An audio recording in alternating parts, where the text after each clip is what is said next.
ಇದೀಗ ಗಾಯಕರಾದಂತಹ ಮನೋಜವಂ ಆತ್ರೇಯ ನಮ್ಮ ಜೊತೆ ಸಂಪರ್ಕದಲ್ಲಿದ್ದಾರೆ. ಇವರು ಲಿಟಲ್ ಚಾಂಪ್ನ ಕಂಟೆಸ್ಟೆಂಟ್ ಆಗಿದ್ದಂಥವರು.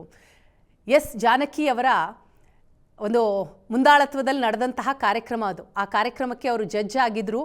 ಮನೋಜ್ ಅವರು ಕಂಟೆಸ್ಟೆಂಟ್ ಆಗಿದ್ರು. ಮನೋಜ್ ನಮಸ್ತೆ. ನಮಸ್ಕಾರ, ಹೇಗಿದ್ದೀರಿ? ನಾನು ಚೆನ್ನಾಗಿದ್ದೀನಿ. ಜಾನಕಿ ಅಮ್ಮನವರು ಅವರ ಮನಸ್ಸನ್ನ ಕದ್ದು ಗೆದ್ದಂಥವ್ರು ಮನೋಜ್. ಸೊ ಈಗ ಅವರಿಲ್ಲ ಅನ್ನುವಂತಹ ವಿಚಾರ ನಿಜಕ್ಕೂ ಅರಗಿಸಿಕೊಳ್ಳೋದಕ್ಕೆ ಕಷ್ಟ. ಏನು ಹೇಳ್ತೀರಿ, ಹೇಗೆ ನೆನಪಿಸ್ಕೊಳ್ತೀರಿ ಅವರನ್ನ? ಅದೇ ನಾನು ನಿನ್ನೆ ಎಡಿಟ್ ಮಾಡ್ತಿರ್ಬೇಕಾದ್ರೆ I couldn't resist myself. ಮೊದಲನೇದಾಗಿ ಅವರು ಯಾಕೆ ಇಷ್ಟು ಜನ ಅವ್ರಿಗೆ ಅಭಿಮಾನಿಗಳು, ಅವರ ಗಾಯನ, ಅವರ ವಾಯ್ಸ್ ಯಾಕೆ ಕೋಟ್ಯಾಂತರ ಜನಕ್ಕೆ ತಲುಪಿತು ಅಂದ್ರೆ ಅವರಲ್ಲಿ ಇರ್ತಕ್ಕಂಥ ನಿಷ್ಕಲ್ಮಶತೆ. So that is very important. ಅವ್ರ ಮಗು ತರ ಅವ್ರ ಮನ್ಸು, ಅಂದ್ರೆ ಮನ್ಸ್ ಬಿಚ್ಚಿ ನಗೋರು, ಮನ್ಸ್ ಬಿಚ್ಚಿ ಹಾಡೋರು, ಮನ್ಸ್ ಬಿಚ್ಚಿ ಹೊಗಳೋರು. ಅವ್ರು ಯಾವತ್ತೂ ನಾವು ಅವಾಗ ಶೂಟಿಂಗ್ ಟೈಮ್ಸ್ ಅಲ್ಲೂ ಕೂಡ ಸ್ವಲ್ಪ ಶೂಟಿಂಗ್ ಎಲ್ಲ ಲೇಟ್ ಆಗುತ್ತೆ. ಸೊ ಇವಾಗ ಒಂದ್ ಸ್ವಲ್ಪ ಎಪಿಸೋಡ್ಸ್ ಎಲ್ಲ ಲೇಟ್ ಆದಾಗ, ಲೇಟ್ ನೈಟ್, ಯಾವತ್ತೂ ಅವರು ಮುಖನ ಒಂದು ಚೂರು ಕೂಡ ಕಷ್ಟ ಪಡ್ಕೊಂಡವ್ರ ನಾವು ನೋಡೇ ಇಲ್ಲ. ಅವ್ರ ಆತರ ಇರೋದಂದ್ರೆ ಅವ್ರು ಏನಾರ ಕಿರಿಕಿರಿ ಮಾಡ್ಕೊಂಡಿರುವಂತದ್ದನ್ನ ನಾವು ನೋಡೇ ಇಲ್ಲ. ಸೊ ನಮ್ಮ ಈ ಇತ್ತೀಚಿನ ದಿನಮಾನಗಳಲ್ಲಿ ಅಥವಾ ನಮ್ಮ ಒಂದು ಎರಾದಲ್ಲಿ ಅವರು ಋಷಿ ಸಮಾನರು ಅಂತ ಹೇಳಿದ್ರೆ ತಪ್ಪಾಗ್ಲಾರದು.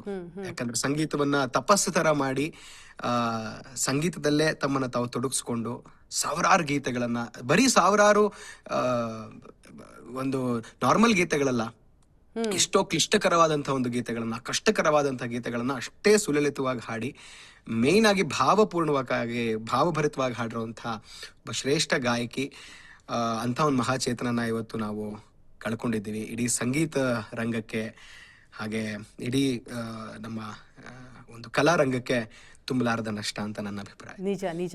ಈಗ ಲಿಟಲ್ ಚಾಂಪ್ ಜರ್ನಿ ಉದ್ದಕ್ಕೂ ಕೂಡ ತಮಗೆ ಅವರ ಜೊತೆಗಿನ ಒಂದು ಮರೆಯಲಾಗದ ಕ್ಷಣ ಅಂತಿದ್ರೆ ಯಾವುದನ್ನ ನೆನಪಿಸ್ಕೊಳ್ಬಹುದು ಈ ಸಂದರ್ಭದಲ್ಲಿ? ಅವರು ನಾನು ಈ ರೀಸೆಂಟ್ ಇದರಲ್ಲಿ ವಿಡಿಯೋದಲ್ಲಿ ಅಪ್ಲೋಡ್ ಮಾಡಿದ ಹಾಗೆ ನಾವು ಬಂದೇವ ಅಂತ ಒಂದು ಗೀತೆಯನ್ನ ಹಾಡಿದ್ದೆ ನಾನು. ಅದು ಒಂದು ಗೀಗಿ ಪದ, ಅದು ತುಂಬಾ ರೇರ್, ಎಲ್ಲಾರು ಯೂಶಲಿ ಪರ್ಫಾರ್ಮ್ ಮಾಡುವಂತ ಒಂದು ಸಾಂಗ್ ಅಲ್ಲ ಅದು. ಅದನ್ನ ಕೇಳಿ ಬಹಳ ಖುಷಿಯಾಗಿ ಅವರು, ನಿನ್ ಜೊತೆ ನಾನು ಮಲೆ ಮಹದೇಶ್ವರಕ್ಕೆ ಹೋಗ್ಬಿಟ್ಟು ಬರೋಣ ಬಾ ಅಂತ ಅವರು ನಿಜ ಅದು ಎಪಿಸೋಡ್ ಅಲ್ಲಿ ಏನ್ ಹೇಳಿದ್ದಾರೆ ಅದನ್ನ ಮಾತ್ರ ನಾನು ಹಾಕಿದ್ದೆ. ಅದು ಬಿಟ್ಟು she was actually very keen. ಅವರು ನಾನ್ ಬರ್ಲೇಬೇಕು ಅಂತ, ಅವರು ನಾವಿಬ್ರು ಹೋಗೋಣ, ಮಲೆಗೆ ಹೋಗೋಣ, ನಾವೆಲ್ಲ ಈ ಹಾಡನ್ನ ಹಾಡ್ಬೇಕು ಅಂತ ಅವರು ನನ್ಗೆ ಹೇಳಿದ್ರು. ಅಂಡ್ ಅವರು ನನ್ನ ಬರ್ತ್ಡೇ ಒಂದ್ ದಿವಸ ಸೆಲೆಬ್ರೇಟ್ ಆಯ್ತಲ್ಲಿ, ಅಂದ್ರೆ ಸೆಟ್ ನಲ್ಲಿ. ಅದು ಹಂಗೆ ಕಾಕ್ತಾಳೀಯ ಅನ್ನೋ ಹಾಗೆ ನನ್ನ ಬರ್ತ್ಡೇನು ಇತ್ತು. ಅವತ್ತಿನ ದಿನ ಶೂಟು ಇತ್ತು. ಅವತ್ತಿನ ದಿನ ರಾಜೇಶ್ ಕೃಷ್ಣನ್ ಸರ್ ಇದ್ರು, ಜಾನಕಿ ಅಮ್ಮ ಇದ್ರು. ಅವತ್ತಿನ ದಿನ ನನ್ನ ಬರ್ತ್ಡೇ ದಿನ ಅವರು ನನಗೆ ಕೇಕ್ ತಿನ್ಸಿ ಒಂದು ಮುತ್ತು ಕೊಟ್ಟು ಅವರ ಒಂದು ಆಶೀರ್ವಾದ ಕೊಟ್ರಲ್ಲ, ಅದು ನನಗೆ ಯಾವತ್ತೂ ಯಾಕಂದ್ರೆ ಈಗ ನಮ್ಗೆ ಇಷ್ಟು ದೊಡ್ಡವರಾದ್ಮೇಲೆ ಅವ್ರು ಏನೇನ್ ಸಾಧನೆ ಮಾಡಿದಾರೆ ಏನು ಇದ್ರ ಬಗ್ಗೆ ಎಲ್ಲ ಒಂದು ಇನ್ನ ವೈಡರ್ ಪರ್ಸ್ಪೆಕ್ಟಿವ್ ಇರುತ್ತೆ. ಅವಾಗ ಏನೋ ಗೊತ್ತಿಲ್ಲ, ಚಿಕ್ಕ ಮಗು ಅಂದ್ರೆ ಆ ವಯಸ್ಸಿನಲ್ಲಿ ಏನ್ ಅಷ್ಟು ಗೊತ್ತಾಗ್ತಿರ್ಲಿಲ್ವಲ್ಲ, ಎಂತವ್ರ ಮುಂದೆ ನಾವು ನಿಂತಿದೀವಿ ಅನ್ನೋದು ಅಷ್ಟು ಅರಿವಿರ್ತಿರ್ಲಿಲ್ಲ ಆಗ. ಸೊ ಎಲ್ಲೂ ಬ್ಯೂಟಿಫುಲ್ ಮೆಮೊರಿ. ಅವ್ರು ಹಾಡಿದ್ದು. ಮನೋಜ್, ಆ ಗೀಗಿ ಪದ ಹಾಡಬಹುದಾ? ಅದು ನಾವು ಬಂದೇವ ಶ್ರೀಶೈಲ ನೋಡುದಕ್ಕ, ಸ್ವಾಮಿ ಸೇವಾ ಮಾಡಿ ಮತ್ತು ಹೋಗುದಕ್ಕ, ಅರೆಗೀಯ ಗೀಯ ಗಾಗಿಯ ಗೀಯ.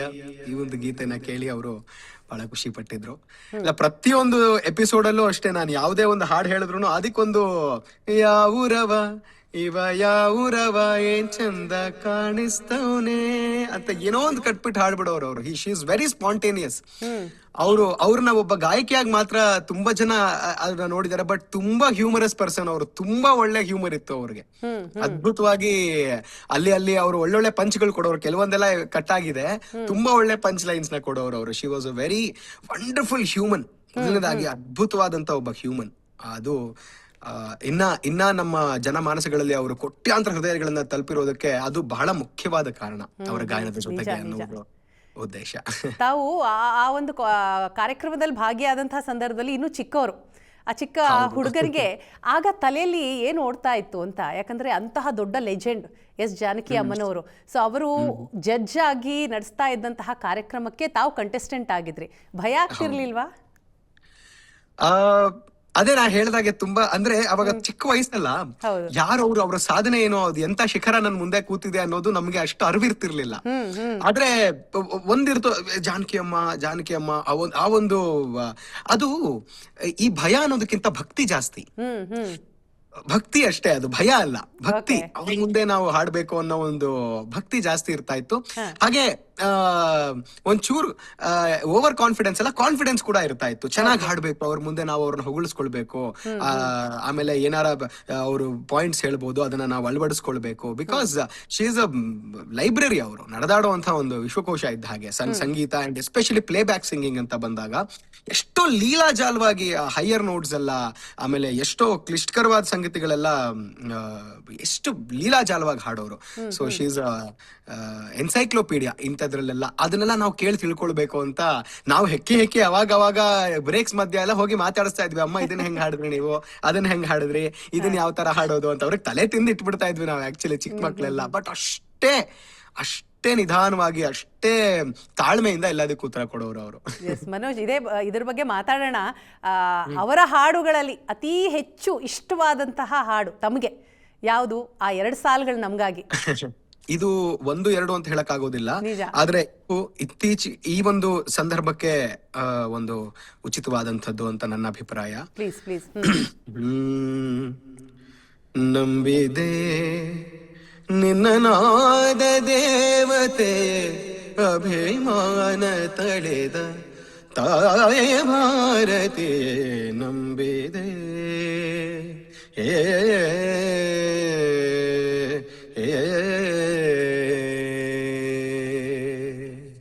ಅಷ್ಟೇ, ಅವಳನ್ನೇ ನಂಬಬೇಕು. ನಿಜ. ಈಗ ಹೊಸ ತಲೆಮಾರಿನ ಗಾಯಕರಿಗೂ ಕೂಡ ಎಸ್ ಜಾನಕಿ ಅಮ್ಮನವರ ಹಾಡು ಬಹಳ ಅಚ್ಚುಮೆಚ್ಚು. ಯಾಕೆ ಅಂತೀರಿ? ಏನ್ ಸ್ಪೆಷಾಲಿಟಿ ಅವರ ಗಾಯನದಲ್ಲಿ? ಅದೇ ನಾನು ಹೇಳಿದ ಹಾಗೆ ಮುಂಚೆ, ಅವರಲ್ಲಿರ್ತಕ್ಕಂಥ ಒಂದು ನಿಸ್ವಾರ್ಥ ಭಾವ. ಯಾಕಂದ್ರೆ ಅವರು ಹಾಡ್ಬೇಕಾರೆ ಅವರ ಭಾವನೆಗಳು ಎಲ್ಲವೂ ಕೂಡ, ಯಾಕಂದ್ರೆ ನೋಡಿ ತುಂಬಾ ಜನ ಹಾಡ್ತಾರೆ ಪ್ಲೇ ಬ್ಯಾಕ್ ಅಲ್ಲಿ ಎಸ್ಪೆಷಲಿ, ಆದ್ರೆ ಇವಾಗ ನಗುವ ನಯನ ಮಧುರ ಮೌನ ಮಿಡಿವ ಅಂತಿದ್ರೆ ನಮಗದು ಹೃದಯಕ್ಕೆ ತಲುಪ್ತಿತ್ತೋ ಇಲ್ವಾ. ಬಟ್ ಅವರು ನಗುವ ನಯನ, ಅವರೇ ನಗ್ತಿದ್ರು. ಅಂದ್ರೆ ಹಾಡಲ್ಲಿ ಎಕ್ಸ್ಪ್ರೆಷನ್ ಕೊಡೋದಿದೆಯಲ್ಲ, ವಾಯ್ಸ್ ಅಲ್ಲಿ. ಇಲ್ಲಿ ನಾವ್ ಏನ್ ಅನ್ಕೊಂಡಿದ್ವು, ಅದು ಅಳು ಆಗಿರ್ಬಹುದು, ನಗು ಆಗಿರ್ಬಹುದು, ಅಥವಾ ಕೋಪ ಆಗಿರ್ಬಹುದು, ಇದೆ, ಅಥವಾ ಅವರು ಚಿಕ್ಕ ಮಗು ತರ ಹಾಡಿದ್ದಾರೆ, ಈ ನೀ ಮೀಟಿದ, ಇದೆಲ್ಲವೂ ಕೂಡ. ಸೊ ಅದು ವರವೇ, ಅದು ಒಂದು ವರ. ಆ ತರ ವಾಯ್ಸ್ ನಲ್ಲಿ ಮಾಡ್ಯುಲೇಟ್ ಮಾಡೋದು, it is a very unique talent. ಅದು ಪ್ಲೇ ಬ್ಯಾಕ್ ಬೇಕಾದಂತಹ ಒಂದು ಯೂನಿಕ್ ಟ್ಯಾಲೆಂಟ್. ಅದು ಅವ್ರಿಗೆ ಅದ್ಭುತವಾಗಿ ಒಲಿದಿತ್ತು. ಆದ್ರಿಂದಾನೇ ಅವ್ರ ಎಲ್ಲಾ ಗೀತೆಗಳು ಮನಸ್ಸಿಗೆ ಮುಟ್ತಾ ಇತ್ತು ಡೈರೆಕ್ಟ್ ಆಗಿ. ಕೆಲವೊಂದು ಗೀತೆಗಳು ಇಲ್ಲಿಗೆ ಮುಟ್ಟುತ್ತೆ, ಕೆಲವೊಂದು ಇಲ್ಲಿಗೆ ಮುಟ್ಟುತ್ತೆ. ಅವ್ರ ಎಲ್ಲಾ ಗೀತೆಗಳು ಮನಸ್ಸಿಗೆ ಯಾಕೆ ಮುಟ್ತಾ ಇತ್ತು ಅಂದ್ರೆ, ಅವ್ರು ಅಷ್ಟು ಭಾವಭರಿತವಾಗಿ ಭಾವನ ತುಂಬಿಸಿ, ನಿಜವಾದ ಭಾವ, ಆ ಸಾಹಿತ್ಯ, ಆಮೇಲೆ ಪ್ರೊನೌನ್ಸಿಯೇಷನ್ ಕೂಡ ವೆರಿ ಇಂಪಾರ್ಟೆಂಟ್. ಅವರು ಎಲ್ಲ ಎಷ್ಟೇ ಭಾಷೆಯಲ್ಲಿ ಹಾಡಿರ್ಬೋದು, she is very particular about that pronunciation. ಅದ್ಭುತವಾಗಿ ಪ್ರೊನೌನ್ಸ್ ಮಾಡೋರು ಮೊದಲನೇದಾಗಿ. ಆಮೇಲೆ ಇವಾಗ ಜೊತೆಯಾಗಿ ನಡೆವೆ ನಾ ಮಳೆಯಲು ಬಿಡದಂತೆ ಹಿಡಿವೆ ಕೈಯನು ಗೆಳೆಯ, ಈ ವಿಬ್ರಾಡೋಸು, ಇದನ್ನೆಲ್ಲವನ್ನ ಅದ್ಭುತವಾಗಿ ಹಾಡೋರು. ಆದ್ರಿಂದಾನೇ ಈಗ್ಲೂ ಕೂಡ ಈಗಿನ ಜನರೇಷನ್, ಈಗಾಗ್ಲಿ ಇನ್ನೊಂದು 100 ವರ್ಷ ಬಿಟ್ಟು ಕೂಡ ಅವರ ಗೀತೆಗಳನ್ನ ಕೇಳಿದ್ರೆ ಏನು ಭಾವನೋ ಅದು ತಲುಪುತ್ತೆ. ಯಾಕಂದ್ರೆ human emotions, so there is no language barrier in music ಅಲ್ವಾ. ಸೊ ಯಾವುದೇ ಅಡೆತಡೆಗಳು ಲಲಿತ ಕಲೆಗಳಿಗಿಲ್ಲ. ಆದ್ರಿಂದ ಅವರ singing itself is a language. Janaki ಅಮ್ಮನವರ ಒಂದು ಗಾಯನ ಏನಿದೆ, ಅದೇ ಒಂದು ಭಾಷೆ ಅಂತ ನನ್ನ ಅಭಿಪ್ರಾಯ. ನಿಜ ನಿಜ. ಅದಕ್ಕೆ ಚಿಕ್ಕ ಮಗುವಿನ ಧ್ವನಿಯಲ್ಲೂ ಕೂಡ ಅವ್ರು ಹಾಡೋದಕ್ಕೆ ಸಮರ್ಥರಾಗಿದ್ರು. ಜೊತೆಗೆ ಗಂಭೀರವಾದಂತಹ ಭಕ್ತಿ ಹಾಡುಗಳನ್ನು ಕೂಡ ಅಷ್ಟೇ ಗಾಂಭೀರ್ಯವಾಗಿ ಹಾಡ್ತಾ ಇದ್ರು. ಸೊ ಇದೇ ಅವರ ಸ್ಪೆಷಾಲಿಟಿ. ಜಾನಕಿ ಅಮ್ಮನವರಿಗೆ ಜಾನಕಿ ಅಮ್ಮನವರೇ ಸಾಟಿ. ಖಂಡಿತ. ಯಾಕಂದ್ರೆ ಆ ಶಿವ ಎನ್ನದ ಇದಾಗಿರ್ಬಹುದು, ಅಥವಾ ಭಾರತ ಭೂಷಿರ, ಇವೆಲ್ಲ ಅಷ್ಟು ಸುಲಭ ಅಲ್ವೇ ಅಲ್ಲ ಹಾಡಕ್ಕಾಗೋದು. ಯಾಕಂದ್ರೆ ಅವೆಲ್ಲ ರಾಗ ಬೇಸ್ಡ್ ಮೇಲೆ ಇರ್ತಕ್ಕಂಥ ಕಂಪೋಸಿಷನ್ಗಳು. ಆಮೇಲೆ ಅವಾಗಿನ ಕಂಪೋಸರ್ಸ್ ಟಿ.ಜಿ. ಲಿಂಗಪ್ಪನವರಾಗಿರ್ಬಹುದು, ನಮ್ಮ ಉಪೇಂದ್ರ ಕುಮಾರ್ ಅವರಾಗಿರ್ಬಹುದು, ರಾಜನ್ ಸರ್ ಆಗಿರ್ಬಹುದು, ಎಲ್ಲ ತುಂಬಾ ಮ್ಯೂಸಿಕಲ್ ಆಗಿ ಕಂಪೋಸ್ ಮಾಡೋರು.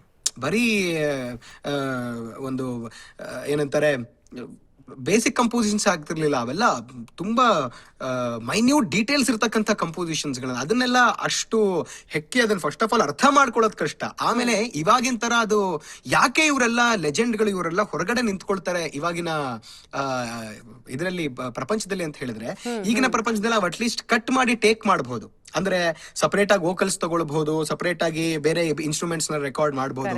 Since I am a music director, ನನ್ಗೆ ಅದ್ರ ಬಗ್ಗೆ ಈಗ ಗೊತ್ತಿದೆ. ಆದ್ರೆ ಆಗ ಹಾಗಲ್ಲ, ಎಲ್ರೂ ಒಟ್ಟಿಗೆ ಬರ್ಬೇಕಾಗಿತ್ತು. ಆಗ ಭಾವನೂ ಬರ್ಬೇಕಾಗಿತ್ತು, ಜೊತೆಗೆ ಇನ್ಸ್ಟ್ರೂಮೆಂಟ್ ಅವ್ರು ಕೂಡ ಜೊತೆಗಿರ್ಬೇಕಾಗಿತ್ತು. ಆ ಒಂದು ಒಟ್ಟಿಗೆ ಒಂದು ರೆಕಾರ್ಡಿಂಗ್ ಟೈಮಲ್ಲಿ ಅವರು ಇನ್ಕ್ಲೂಡಿಂಗ್ ಭಾವ, ಇನ್ಕ್ಲೂಡಿಂಗ್ ಸಾಹಿತ್ಯ ಎಲ್ಲವನ್ನ ಒಟ್ಟಿಗೆ ಹಾಡ್ಬೇಕಾಗಿತ್ತು. So which is nothing less than a task, ಒಂದು ಪರ್ವತ ಏರದ ಹಾಗೆ ಅಂತ ನನ್ನ ಅಭಿಪ್ರಾಯ. ಅದು ನಿಜ ನಿಜ. ಈ ಮಟ್ಟಕ್ಕೆ ಎಸ್ ಜಾನಕಿ ಅಮ್ಮನವ್ರು ತಲುಪೋದಿಕ್ಕೆ ಅದರ ಹಿಂದಿನ ಪರಿಶ್ರಮ ಖಂಡಿತವಾಗ್ಲೂ ದೊಡ್ಡ ಮಟ್ಟದ್ದೇ ಇದೆ. ಸೊ ತಮ್ಮ ಜೊತೆ ಆ ವೇದಿಕೆಯಲ್ಲಿ ಇದ್ದಂತಹ ಸಂದರ್ಭದಲ್ಲಿ ಇರ್ಬೋದು ಅಥವಾ ವೈಯಕ್ತಿಕವಾಗಿರ್ಬೋದು, ಏನಾದರೂ ಹಂಚ್ಕೊಂಡಿದ್ರಾ ಎಸ್ ಜಾನಕಿ ಅಮ್ಮನವರು? ಏನಾದರೂ ಹೇಳಿದ್ರಾ? ಇಲ್ಲ, ಅಷ್ಟಾಗಿ ಏನು ಇಲ್ಲ. ಯಾಕಂದ್ರೆ ನಾನು ಚಿಕ್ಕವನಾಗಿದ್ದ ಅವಾಗ ಅವರು ತುಂಬಾ ಪ್ರೀತಿ ತೋರ್ಸೋರು ಬಂದಾಗೆಲ್ಲ. ಆಮೇಲೆ ಬರ್ತಾ ಎಲ್ಲಾರ್ಗುನು ಅವರು ಸೆಟ್ ಅಲ್ಲಿ ಚಾಕ್ಲೇಟ್ ತಗೊಂಡ್ ಬರೋದು, ಬಿಸ್ಕೆಟ್ಸ್ ತಗೊಂಡ್ ಬರೋದು, ಆಮೇಲೆ ಯಾವುದೇ ಬಿಗುಮಾನ ಏನು ಇಲ್ದೆ. ಆಮೇಲೆ ಅದಾದ್ಮೇಲೂ ಕೂಡ ಇತ್ತೀಚಿನ 1.5-2 ವರ್ಷದಲ್ಲಿ ನನ್ಗೆಲ್ಲೋ ಸಿಕ್ಕಿದ್ರು. ಆಗ ಹೋಗಿ ನಾನು ನಮಸ್ಕಾರ ಮಾಡ್ದೆ. ಪಾಪ ತುಂಬಾ ವಯಸ್ಸಾಗಿತ್ತು ಅವ್ರಿಗೆ. ಅವಾಗೆಲ್ಲ ಹೇಳ್ದೆ. ಆಗ ಅವರು ಜ್ಞಾಪಕ ಇಟ್ಕೊಂಡಿದ್ರು. ನಾನು ತೋರಿಸ್ದೆ ನನ್ನ ಚಿಕ್ಕ ವಯಸ್ಸಿನ ಫೋಟೋ ಅವ್ರ ಜೊತೆಗಿದ್ದು ನಾನು ತೋರಿಸಿದಾಗ ಜ್ಞಾಪಕ ಇಟ್ಕೊಂಡು, ಹೇಗಿದ್ದಿ, ಚೆನ್ನಾಗಿ ಅಭ್ಯಾಸ ಮಾಡ್ತಾ ಇದೆಯಾ, ಈಗ್ಲೂ ಸಂಗೀತ ಕಲಿತಿದ್ಯಾ ಅಂತ ಎಲ್ಲ ತುಂಬಾ ಚೆನ್ನಾಗಿ ಕೇಳೋರು.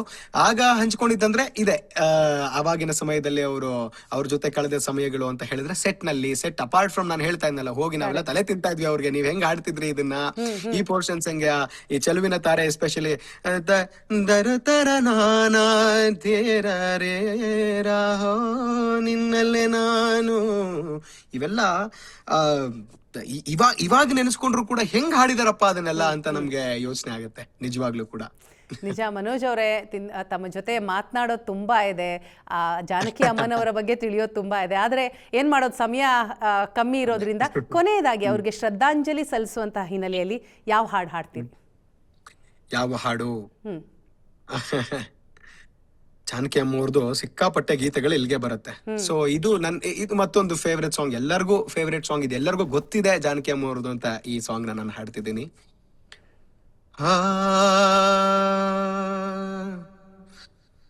ಚಿಲಿಪಿಲಿ ಎಂದು ಹಕ್ಕಿಯು ಹಾಡಿದೆ ಈಗ, ಬಾಬಾ ಜೊತೆಯಲ್ಲಿ ಕೂಡಿ ದರ ನರ ನಾರ ನಾನಾ ತರ ನನ ನಾರ ನಾರನ ತರ ನನ ನಾರನ ನಾನನ. ಸುಂದರ ಸ್ನೇಹವಿದು, ಎಂಥ ಅನುಬಂಧ, ಎಂಥ ಆನಂದ, ನಗು ಎಂದಿದೆ ಮಂಜಿನ ಬಿಂದು, ನಲಿ ಎಂದಿದೆ ಗಾಳಿ ಇಂದು. Super super. Thank you so much Manoj ಅವಂ ಅವರೇ.